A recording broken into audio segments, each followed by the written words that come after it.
the atrocities and other outrageous activities being perpetrated by the regime in Kosovo. Nobody in Belgrade can think that they can get away with crimes against humanity and do so with impunity. A regime which has repeatedly rejected all efforts to resolve this crisis peacefully. All of these will be investigated by the International Criminal Tribunal for the future, for the former Yugoslavia in The Hague, and the perpetrators will be brought to trial. A regime whose forces are conducting war crimes and crimes against humanity in Kosovo. Today on Burden of Proof, U.S. Secretary of State Madeleine Albright meets with the chief prosecutor for the International War Crimes Tribunal. Will Yugoslav President Slobodan Milosevic be indicted? This is Burden of Proof with Greta Van Susteren and Roger Cossack.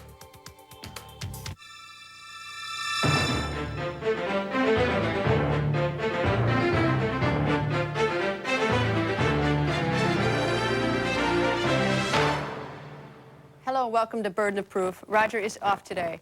Today in Washington, the chief prosecutor for the War Crimes Tribunal in The Hague is meeting with senior U.S. officials. This hour, Louise Arbour is meeting with Secretary of State Madeleine Albright. The two are planning a briefing shortly, and we'll bring it to you live. Arbour has come to the United States to gather evidence of potential war crimes committed by Yugoslav President Slobodan Milosevic. Joining us today from New York is senior foreign correspondent for Time magazine, Johanna McGeary. And here in Washington, Mary McDonough, Nina Bung Jensen of the Coalition for International Justice, and Paul Williams of American University.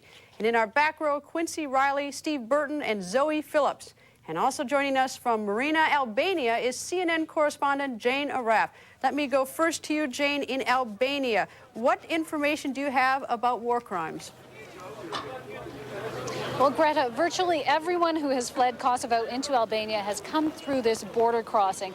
And the interesting thing about that is that entire communities have come through here, and with them, quite detailed stories about what's happened to them. A lot of the people that we've been seeing come lately have spent the last month in Kosovo. Some of them say they've been hiding in forests, and some of them have been telling us about seeing mass graves, bodies lying in fields, people shot, people with their throats slashed. Just the day before yesterday, there were perhaps several thousand people who came through. And the interesting thing about that was that from the morning till the end of the day, in chronological order, they told what appeared to be a very credible story. The first group that came said that they had had their men taken away. The second group said that they had had men taken away and heard gunshots as they passed. And then as the day wore on, as people continued to come, they talked of seeing bodies in fields. This was the town of Maja, which is near Jakova, and some people talked of seeing 150 bodies. These stories were given to us by enough people that they did appear to be credible. We've also had a group of women come through who have told us of being raped. Now, it's difficult to corroborate these stories, but they are given in such detail, and they're told by so many of these refugees who are coming that investigators here are treating them with great seriousness. Greta?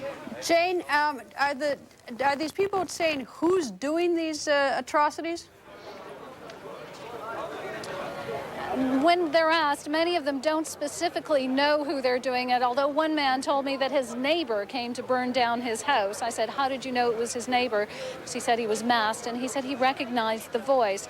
But many of them who have been talking about their brothers, their sons, their fathers taken away say that masked men have come, men wearing scarves or hoods on their heads, and men wearing masks.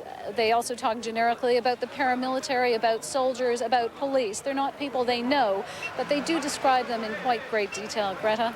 Jade, are they saying exactly what they themselves have seen, or are they saying what they're hearing about what's happening? No, these people, it's, as you note, you have to distinguish between fact and rumor. And when they do come across, they're often in quite a traumatized state. And when they say, I've seen bodies, the obvious question is, did you see it yourself? What did you see? And then they will either tell you, well, I didn't actually see it, my neighbor saw it, in which case that isn't terribly useful. But most of the time they will say, yes, I saw it myself, and this is what I saw. There are a great number of people coming through, especially from the villages they say they fled after they've been burned, that say they have seen with their own eyes piles of bodies lying there. Greta? Thank you. Jana Raff, a CNN correspondent, joining us from Albania. Let me go to you, Nina. Nina, what are you hearing about the evidence of war crimes over there? Well, it's overwhelming. The scale of the atrocities is hard for us to conceive. We have had people in Macedonia interviewing the witnesses, and they do give eyewitness reports of the kinds of things that are exactly the kinds of acts that the tribunal is empowered to prosecute. Like what? Like mass rape, like killing people, bombarding villages when a village is undefended, going at targeting civilians, targeting people who do not have weapons. These are all violations of the Geneva Convention, a convention that really sets forth what are the rules of war. To most people, it doesn't make sense that there are rules of war, but there are, and there are ways to conduct a war, and these forces are clearly violating them and other international statutes. All right, let's go to New York to Johanna McGeary, senior foreign correspondent for Time Magazine. Johanna, what do you know about the war crimes, about the atrocities? Well, when I was in Macedonia and, like everyone else, interviewing refugees as they came across, what you come to realize quite quickly is how difficult prosecuting anybody for specific crimes is going to be. Certainly everybody has a terrible tale to tell, but it's already clear, even as you listen to them now, that trying to triangulate, to confirm, to produce legal evidence about who did what to whom is going to be incredibly difficult. Paul, you're a law professor. What exactly are war crimes? Well, war crimes are an attempt under crimes against international crimes against the humanitarian system to systematically and widespread kill, torture, rape. The Genocide Convention provides that the attempt to destroy in whole or in part a group is the crime of genocide. Under the international system, it's very interesting to note that it's in fact easier to prove the culpability of Slobodan Milosevic or the commanders of the military forces rather than the individual culpability for the neighbors who are committing these crimes. It's the doctrine of command responsibility. And there, I think, is a fairly clear-cut and easy case to be made. All right, we're going to take a break. Will Milosevic be indicted by an international war crimes court? And why is the chief prosecutor here in the United States today?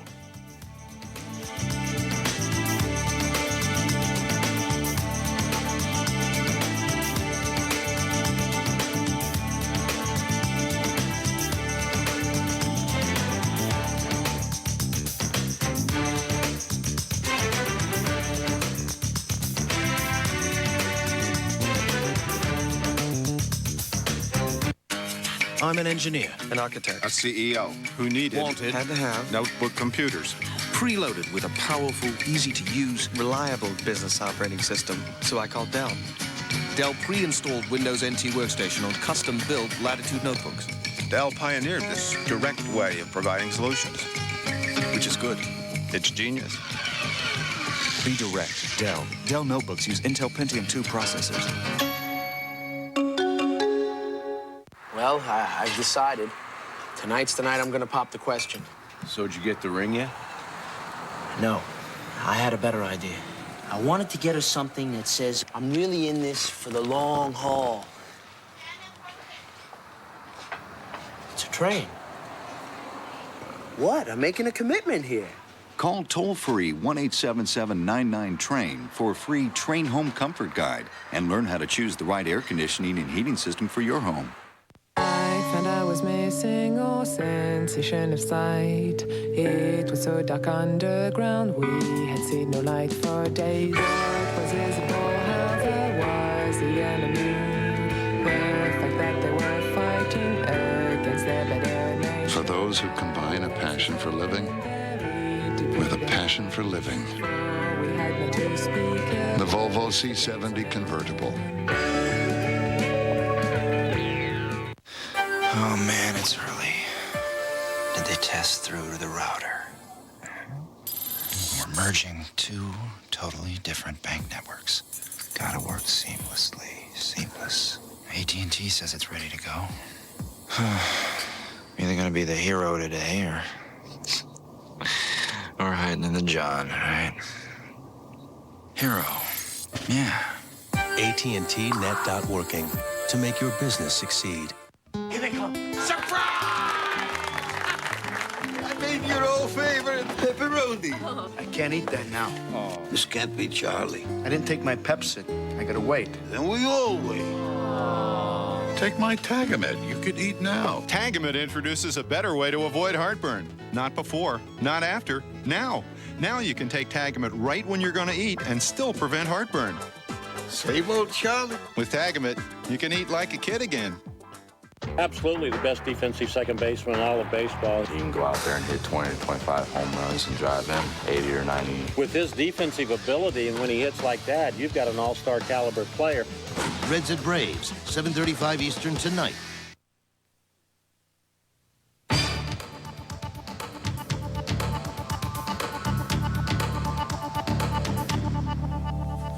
Secretary of State Madeleine Albright is meeting this hour with Louise Arbour, the chief prosecutor for the UN's War Crimes Tribunal. Let me go first to Nina. Nina, who is she? She's a Canadian judge who was appointed by the UN Security Council about 2 years ago to be the chief prosecutor at the War Crimes Tribunal in The Hague. Why was she chosen? I mean, why wasn't someone else chosen? What were her specific qualifications? I think that's a good question. She had trial experience. She had served in many different kinds of cases, and she was probably someone who the members of the Security Council could support. I mean, it's all very political, and that's the Russians will want this kind of prosecutor, the Americans another, the Somalis someone else. So it is a highly political decision to get someone who's talented and is thought not to have an axe to grind. Johanna, why is Louise Arbour the chief prosecutor here in the United States today? Well, as you know, the United States would very much love to indict Slobodan Milosevic at the Hague Tribunal. And I think one of the reasons that she is here today is to listen to the very persuasive case that they're going to try to make to her. Now, as I understand it, one of the difficulties in indicting Milosevic is that he has been quite clever in not leaving very much of a paper trail, recording, you know, I ordered so-and-so to do this and so-and-so to do that. So that most of the evidence against him is going to be stuff that's been collected by intelligence agencies, and that would be primarily the U.S. in this case. So I think what is going on is a kind of massaging session in which the U.S. is saying to Ms. Arbour, look, here's what we know and here's the kind of evidence we can bring, and she's going to have to argue whether or not that's sufficient to hand down an indictment. Paul, it seems to me that most of the, quote, good evidence is over in Albania. Why isn't she over in Albania talking to people? Well, I think Judge Arbour is looking less for evidence or information from the U.S. government and more for a political signal that it is actually now okay to go ahead with indicting Milosevic. In 1992, Secretary of State Eagleburger identified him as a war criminal. However, subsequent government officials have called him our partner in peace, the arsonist, as well as the fireman. She has the evidence in The Hague. They've had 7 years to collect it. They are collecting evidence in Albania and in Macedonia, her investigators on the ground. What she's doing now is building that political support to actually issue the indictment. Nina, if she went to Albania, don't you think that that's where she'd find perhaps the best evidence of the atrocity? Certainly she has her investigators there. They're in Albania and they're in Macedonia. I certainly think she herself going there would be an important symbol. It would give confidence to the people who are the victims of these crimes that something is being done about it. Is this Lena, is this a lobbying effort by the Secretary of State to lobby the Louise Arbour, or is it the other way around? Louise Arbour is lobbying the Secretary of State, or neither? We don't know really. And I think Louise Arbour is very proud of her independence and will not take political directions. Certainly, as Paul says, if the U.S. government starts producing some of the intelligence information that she needs to not only produce an indictment, but produce an indictment that is going to result in conviction, that will propel her forward. Johanna, what specific information do you think she's going to get from the Secretary of State that's going to move this case forward? Well, I think that's the really good question. When we looked into trying to find out what Milosevic could really be legally charged with in Bosnia, one of the difficulties was that information directly linking him to giving an order to somebody to do those things seemed to be missing. I'm assuming that in this case, the U.S. is now going to say that they have collected enough through eavesdropping, through tapping into phone calls, etc., so that they can produce some evidence that shows that Milosevic directly ordered people to do some of these things. And Paul, though, the interesting thing is, though, that that she doesn't even need such direct evidence. Isn't it enough that Milosevic is is the top of the chain of command? Isn't that enough? Isn't it just the fact that there are atrocities and he's the boss? Exactly. Because the international community is so concerned about the commission of war crimes such as mass rape, there is a somewhat lower threshold. Aiding and abetting, complicity, and the doctrine of the chain of command. Because Milosevic is the president of Yugoslavia, the chairman of the Supreme Defense Council, he exercises direct command and control over those forces, the army forces, the Ministry of Interior forces, committing those war crimes. We need... All right, for take a break. For several years, Milosevic has been targeted by the U.S. for alleged atrocities against humanity. But how has he escaped the brand of a war criminal? Stay with us.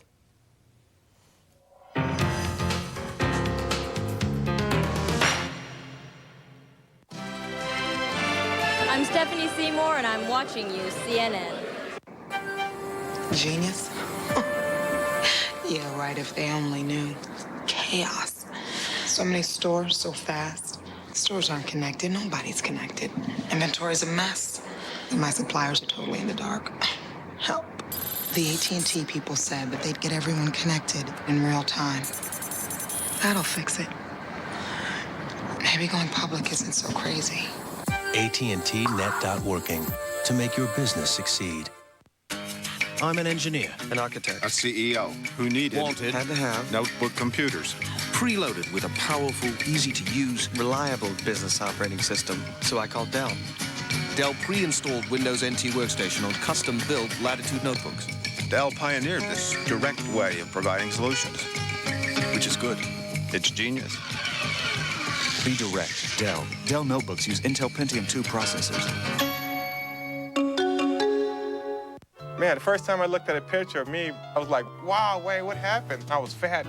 I lost over 50 pounds on a Slim Fast plan. I finally found something that worked for me. It's easy. It tastes great. Once I lost the weight, my energy skyrocketed right through the roof. It makes you feel good after working out. 23 vitamins and minerals, protein, calcium, fiber, all the balanced nutrition like a healthy meal. I look at life totally different now. Slim Fast, every day. Balanced nutrition for a healthy life. Anybody can do it if I can do it.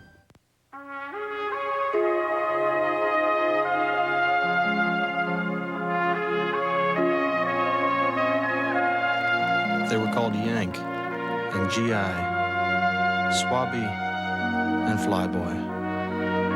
They were Wax and Waves, Leathernecks, and just plain Joe. But we had other names for them, like Dad and Mom. They were our sons and daughters, our brothers. Today, the names and faces have changed, but they're still out there, still doing whatever needs to be done. They deserve the best we can give them. We owe them that.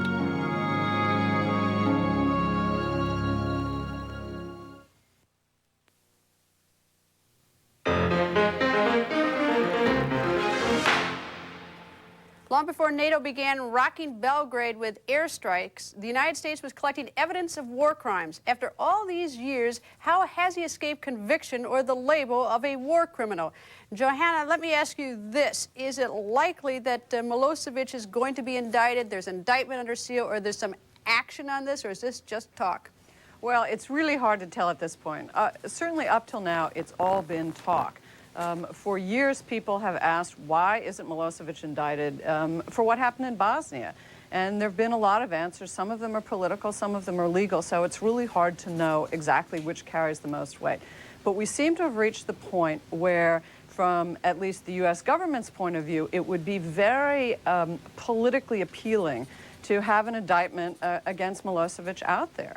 I'm not enough of a legal expert to know whether there's really a legitimate case that can be actually brought in a court of law. But certainly from a political perspective, it would be very desirable from the U.S. point of view at this moment. Nina, why can't Milosevic just say, look, it's some rogue commanders? He really can't do that now because the reports we have from the witnesses, from refugees and victims, are that these commanders are performing in exactly the same fashion throughout Kosovo. There's no evidence that you've got one commander who's conducting himself in a different way, or that they've received orders from Belgrade that suggest they shouldn't do exactly what they're doing. Is there any evidence, do we know of any documentary evidence, for instance, that these commanders are getting directions from Milosevic? There was a report that there was something called a plan at Belgrade called Operation Horseshoe, a written document that we now have, I guess, through East European intelligence, that really outlined exactly what's going on here. That he would create a crisis, that he would essentially push and deport all ethnic Albanians out of Kosovo. Paul, what do you have to show to convict a leader under command responsibility? In order to convict a leader under command responsibility, you have to show two important things. One, that he exercises some degree of formal control over those forces. Milosevic is the president of the country. He's the chairman of the Supreme Defense Council. He's recently issued a State of Emergency Act, so he exercises that direct control. You then have to show that he's aware that those activities are occurring. Clearly, he watches CNN. He knows what is happening on the ground. And finally, that he has failed to prevent or failed to punish those individuals who have committed the atrocities. All right, Nina, let me jump ahead in time. Let's suppose that this war does end soon. Milosevic is indicted for war crimes and suddenly says, okay, now I'm going to punish all those commanders. Under what Paul just said, doesn't that get him off the hook? Too late. He's had time to do that. In fact, one of the things that Chief Prosecutor Arbor did was send him a letter some time ago reminding him of his obligations. He can't, after the fact, claim he didn't know what was going on and that these soldiers weren't acting on him. But if he takes some efforts as a leader between now and the end to punish, I mean, at least the way Paul describes the law to me, it sounds like it's almost, quote, a loophole. Well, the War Crimes Tribunal has primary jurisdiction over these crimes against humanity or violations of international humanitarian law. So he can start to do so, and one would hope they would be fair trials. But first of all, I don't think this is going to happen. But it's really the tribunal that has primary jurisdiction. They can swoop in and take those cases and bring them to The Hague. All right, we take a break. President Clinton gave the green light to airstrikes in Yugoslavia before consulting with the House or the Senate. This week, Congress weighed in on the Kosovo conflict. View from Capitol Hill when we come back.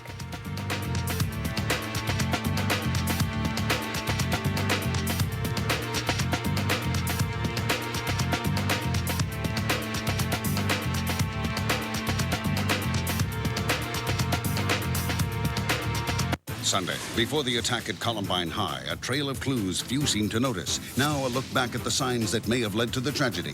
CNN and Time, now 8/7 Central.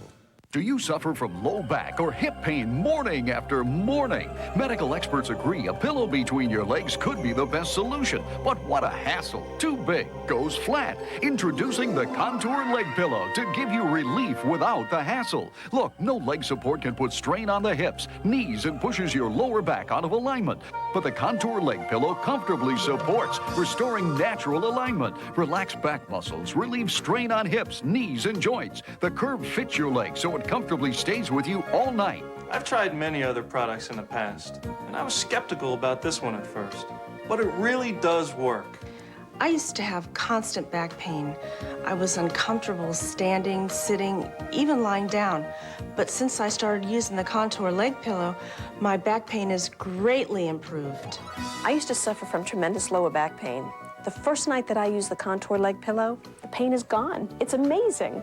Thousands of leg pillows have been sold for $19.95, but now you can get all-night lower back, hip, and knee comfort with a Contour Leg Pillow for only $14.95. But wait, there's more. If you order now, we'll also include the world-famous Contour Pillow to help relieve those tired, achy upper back and neck muscles for all-night comfort and support. Millions of Contour pillows have been sold for $19.95, but if you order now, we'll include it free. This is a spectacular $40 head-to-toe comfort value for just $14.95. Now, get complete comfort and support from your head, neck, and shoulders all the way to your low back, hips, and knees for just $14.95. But don't wait. This offer won't last long, so call right now. We accept these major credit cards and will even accept your personal check over the phone, just like a credit card. Call 1-800-552-6116 to order the leg pillow and get the contour pillow free. Call 1-800-552-6116. That's 1-800-552-6116. Sports Tonight with Fred and Vince, 11 Eastern on CNN. I'm Natalie Allen. In Atlanta, President Clinton makes an announcement this hour on school kids and guns. We expect to hear from the Secretary of State. The subject there, war crimes reportedly committed by Yugoslav forces. And Jesse Jackson is currently meeting with those captured U.S. soldiers in Belgrade. It's a busy news day. We'll have all the news next on CNN Today.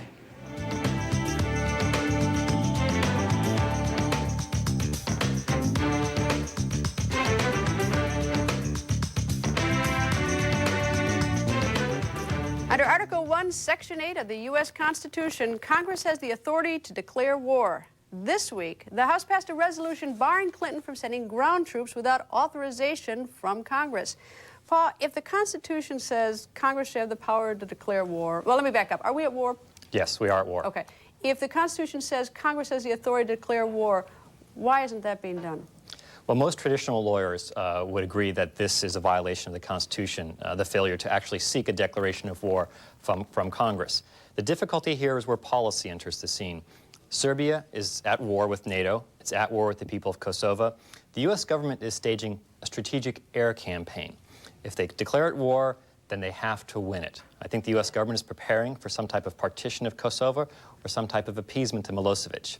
They haven't identified him as a war criminal, and they won't declare it a war. Well, why do you think it is, though, that, I mean, we have this clause in the Constitution, and everyone sort of just pays lip service to it? I mean, why isn't it being adhered to? Well, I think it's gone out of fashion to declare war, because if it's war, then it's a realist scenario. It's black and white. You win or you lose.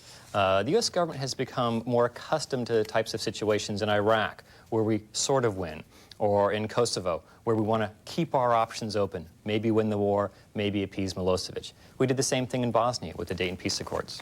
Johanna, what about what happened on Capitol Hill this week? What's your reaction? Well, I think there's only one word for it, and that's politics. Basically, neither the Republicans nor the Democrats in Congress have any idea which way they should be leaning on this. Are we going to win? Are we going to lose? Is it going to be popular? Is it going to be unpopular? And the more they can avoid having to put their marker down somewhere, the better off they are. So I think, in a way, that what you saw going on was a debate that was more about how much they could just label this as Clinton's war, and the rest of them could run for cover.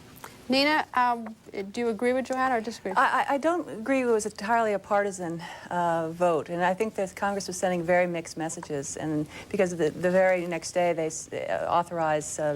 appropriate billions of dollars to keep the military campaign going.